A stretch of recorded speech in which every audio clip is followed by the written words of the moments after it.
Ëndra ime kur ka qenë fëmijë, ka qenë që t'i ngjaja mamit edhe dy tezëve të mia që kanë qenë modelet mia më të mira. Nëse nuk do ishit marrë me politik, çfarë tjetër do kishit dashur të bënit në jetë? Do isha bërë juriste, patjetër juriste. Ka pasur një ditë të vështirë në karrierë ku keni thënë bëra gabim që ju futa politikës? Ka pasur disa të tilla, sidomos 3 vitet e fundit. Mëngjeset ideale janë gjithmonë me fëmijët. Nuk ka më mëngjese ideale ku ti shijon pa kafen me qetësi.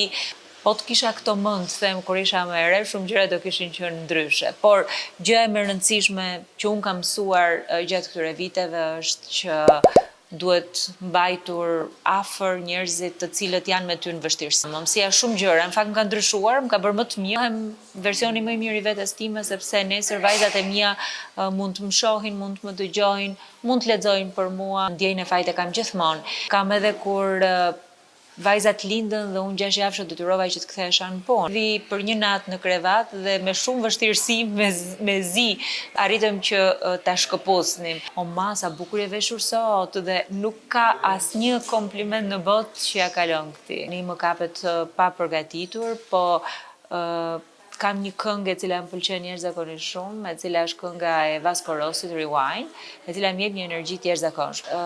Shpreha që në fakt e kam mësuar vonë, mbasi kam përfunduar studimet, carpe diem është shpreha më e mirë, kape momentin.